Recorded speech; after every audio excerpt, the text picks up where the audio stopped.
Yo, what is going on, Guardians, and welcome back to another Destiny 2 gameplay video. Hey, in this video we're going to be chatting about the Plug 1 Legendary Fusion Rifle, which is brand new to Destiny 2 this season.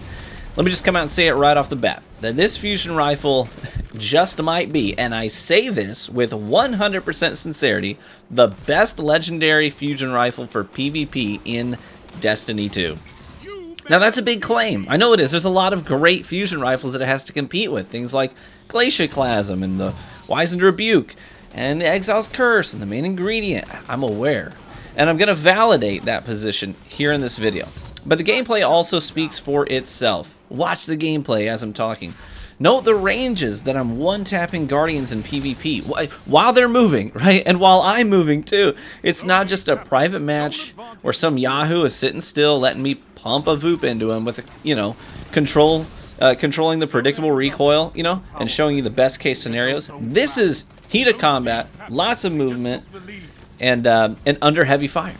Now, like I said, we're going to get into the nitty-gritty and the stats and the perks and compare apples to apples against other competitors in this video. But first, let's just cover where the gun comes from and the basic information about it. The Plug 1 was a fusion rifle back in Destiny 1 and was popular among early VOOPers in the game. It has some nostalgia to it for seasoned players, and you can acquire this weapon via Nightfall farming, as it is now in the rotation as a Nightfall reward. It was available this past week, and will come back into the rotation soon, no doubt, probably in a few weeks. Now, Nightfall weapons carry a little prestige with them. They don't drop too often unless you're farming high tiers. So getting a God roll, not just any roll, getting a God roll on a Nightfall weapon is really like the solid end game grind right now. It's a big deal to acquire a God roll on one of these things. And let me tell you, baby, I got so unbelievably lucky. I mean, the stars aligned and the God of Fusion Rifles looked down on me and chose in his infinite benevolence to bless me with the holy of holy rolls. And he implored me to go forth and strike down the lowly and deplorable shotgun apes that ravage the Crucible. I'm totally kidding, by the way. I use shotguns plenty. They just make for good jokes. And so, I did just that. And in one sitting with this weapon, guys, one sitting, I killed over 500 Guardians in PvP. Did I make any friends? You bet your ass I didn't. Here's the roll I'm working with. Working from left to right, we have Corkscrew Rifling, which gives you +5 range, +5 stability, and +5 handling. So just buffs across the board. I like this one because this, in conjunction with Particle Repeater, is going to give you the best bang for your buck in terms of stability and recoil direction values. And that's what I've got in the battery slot, is Particle Repeater. Now, Particle Repeater is the S-tier pinnacle perk for fusion rifles in this slot, bar none. A lot of people would say Projection Fuse, but a lot of people approach fusion rifles all wrong.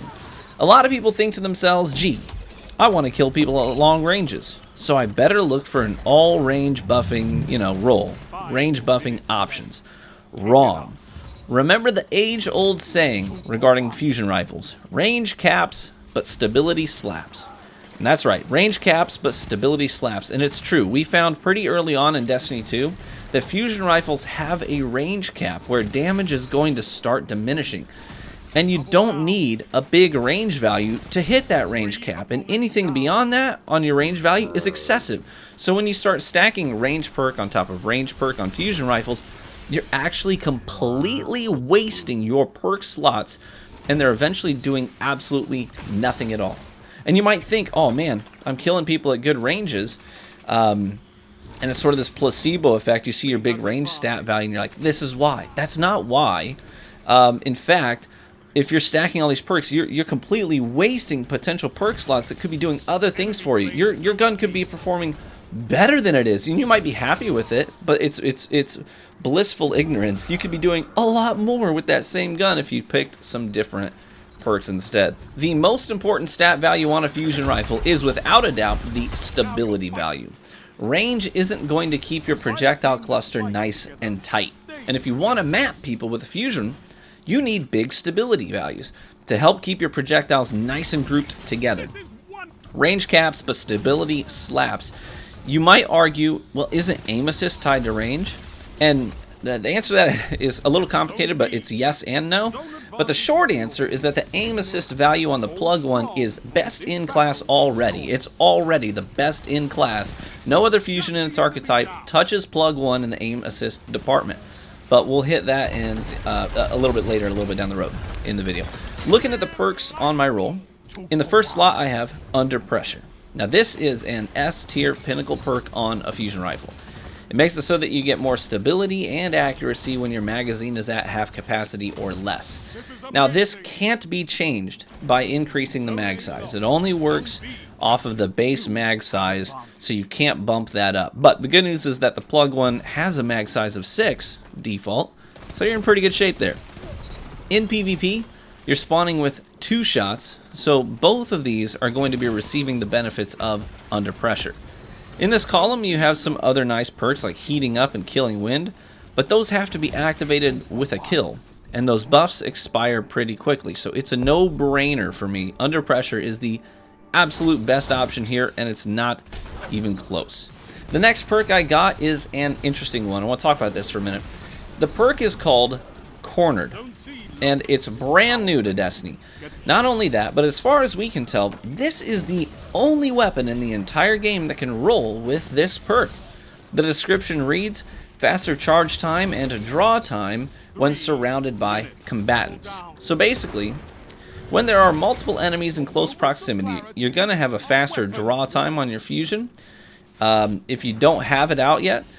And you're also going to have a faster charge time. So from what I can tell, comparing it frame by frame to rapid fire frame fusion rifles, it's almost as fast as a rapid fire fusion, but not quite there. It's just a few frames off, but it's absolutely noticeable when it kicks in, and it will definitely save your life. Now, when I saw that perk, I thought, wow, that's a neat perk for PvE. I probably will rarely see it in PvP though. I was wrong. This perk only seems to require 2 people in close proximity, and I get kills with this perk active every single game. It is very common to receive the benefits of this buff in PvP. Take this encounter for example. I take several shots in this encounter with the fusion rifle, and the only one that isn't a fast charge time from the cornered buff is the very last guy.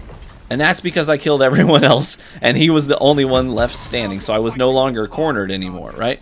It's nuts. I was completely blown away by this perk. I expected it to be near useless in PvP, but after using it and seeing it in action, I'm going to go ahead and say it's the best perk in that column for PvPers. Thresh and Reservoir Burst, which are in that column, they're more PvE oriented. Yes, I know Thresh works in PvP, but you know, to me, it isn't worth sacrificing a slot for. Intellect is built into my armor rolls, right? Kickstart is in this column. It's heckin' overrated. I'm just gonna say it heckin' overrated. It sounds cool, it looks cool, but it is so overrated. I used it a lot in the last season, and it's rarely that helpful. I'm a very mobile player, so having to slide to get the benefits of the perk really hinders your approach to engagements. Not every engagement even warrants a slide or gives you the opportunity to do it before dying. It's a heckin' overrated perk. Your best alternatives to Cornered are Backup Plan and Adrenaline Junkie in this column. And even so, they require setup, while Cornered is going to passively kick in when I need it the most. And you'll notice in the gameplay that it's active on the lower left of the screen an awful lot. Now, let's talk about what sets the Plug One apart from other fusion rifles in its family. The most notable one, without a doubt, would be the main ingredient. There are 3 key areas where the Plug One outperforms the main ingredient on paper that really, really matter. When you compare these two side by side, the Plug One reaches higher stability values, which we already established is the most important stat value on a fusion. It reaches higher aim assist values, and it can settle on a much more vertical recoil direction value, making it easier to keep a tight vertical cluster since Guardians don't typically turn sideways unless they're mid Thunder Crash flight, right? Vertical is good, horizontal is bad. You can see with no target to aim at, the recoil direction on a very similar main ingredient is up to the left. You have to keep that in mind when you're using one. Compared to the Plug One, the new fusion ends up having a much more vertical spread. And that really, really matters.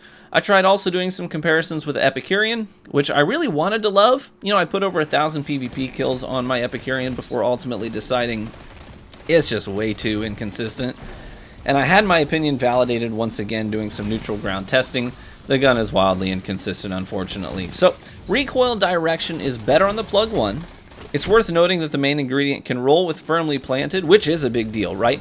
It can ultimately result in a very tight cluster, but the only drawback is that, you have to be crouched in order to get the benefits. And like I mentioned earlier, I like the Plug 1. I like that it has such good consistency without requiring a specific action from me first. I don't have to slide or crouch to get a good tight cluster. In half of these clips, I'm flying through the friggin' air, baby, one-tapping people at crazy ranges. These are things that you would not be able to do with some of these other fusions in the family. The next value worth noting is the aim assist value. Now, in order to understand the value of high aim assist on a fusion, you have to understand how fusions operate. Fusion rifles are not like shotguns at all. Most people assume that when you discharge a fusion rifle, all the projectiles leave the weapon at the same time, sort of like a charged up shotgun. That is not true. They do not do that at all. The only one that does that is actually Bastion. Fusions are much more like a pulse rifle than a shotgun. They shoot a burst of projectiles like a sequence. Like a pulse rifle, the projectiles discharge one at a time. This is why it's often hard to trade with a shotgunner while using a fusion. You may get your VOOP off with your reticle right on him, but the second his shotgun damage registers, your burst gets interrupted. So a lot of times that means only one or two projectiles had enough time to leave your fusion rifle before the shotgun registered on you, so the rest of the projectiles don't ever leave your gun. This is why stability matters. It's the same reason you want a stable pulse rifle, because you want all of your bullets in your burst to land and not go wildly out of control and kick and end up shooting over your target's head. Fusion rifles work the same way in that regard, so aim assist is really important on a fusion rifle.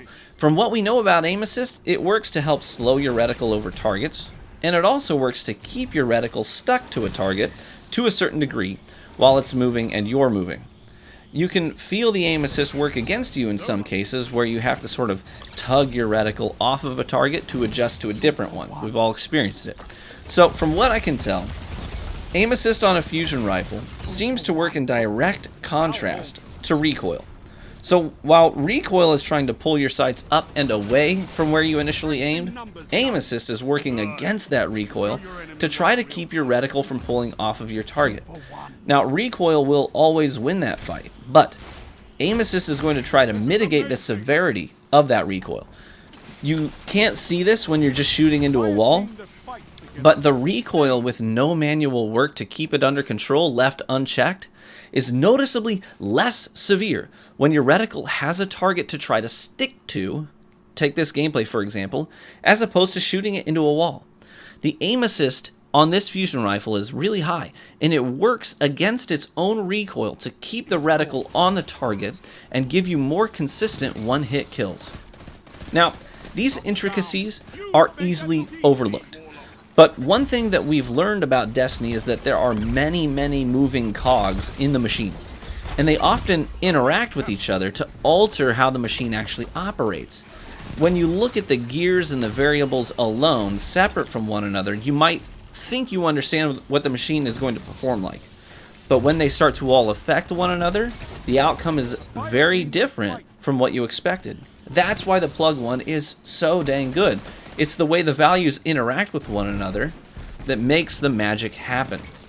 High aim assist in its family, paired with high stability in its family, plus a consistently vertical recoil value compared to others in its family, results in a wildly consistent fusion rifle. But what about outside of its archetype? Is this weapon really going to outperform a Godroll Glacioclasm or an Alatha, right? And that's a fair and important question. I use fusions a lot. I have a lot of Glacioclasm kills. I have thousands of Exile's Curse kills. I have over 10,000 kills on an Erentil in PvP. I'm very familiar with the high impact fusions. And the reason I'm choosing the Plug 1 over those is actually pretty simple.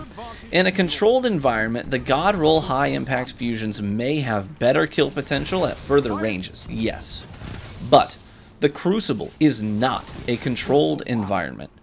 And targets are not going to stand still and allow you to VOOP them from downtown. They're going to hit you with slow debuffs and freezes, and they're going to sprint and roll and slide at sprint speeds across the map and Superman fly around the map with their melee abilities. and they're going to flinch you with primary shots or pump buckshot into your chest at surprising ranges. The Crucible is chaos. How well you perform in the Crucible is dictated by how well you can manage chaos. How quickly you react to multiple variables and lots of information hitting your screen. How fast can you process that information and calculate a plan? High impact fusions are really good, but they are not timely and they are not fast.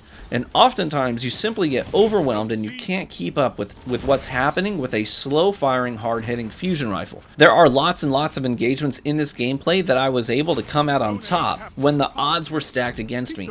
I'm winning 1v3s with zero cover in some of these clips. And that's because of the consistency we talked about with this fusion. But it's also due to the fact that I can discharge the weapon much more quickly. I can one-tap people while I'm flying through the air at crazy ranges. And Cornered is kicking in during these high-intensity engagements, and it's cutting my charge time down considerably. And all that translates to kills, kills, kills. Big kill counts, multi-kills, kill streaks. There are plays in this video that would never have been possible with a high-impact fusion rifle. I typically have to try to limit my engagements with the high-impact variants, right? Control the pace more, keep things manageable, and pull out when things get hot. But the Plug 1 thrives in those chaotic situations when things get hot. It steps up in those moments and surprises everyone, including me. This weapon took me back to Ash Raven's flight days in Destiny 1. Quick voops while flying through the air on my Hunter with the Bones of Ao, right? That's what this felt like to me. And this play session with this Plug 1, where I got over 500 kills, that was the most fun I've had in Crucible since Beyond Light dropped, bar none. So, thanks for watching this video. Please feel free to leave a like on it, only if you enjoyed it. If you like this kind of content, please consider subscribing to the channel to see more. And thanks so much, my friends. Let me know in the comments section if you got your hands on one of these. And I want to know what your role is and what you're thinking about it. Good luck to you who don't have it yet and you need to go out there and farm for one next time it's available. Let me extend my RNG to you. Be warm and well fed, my friends, and I hope to catch you in the Crucible.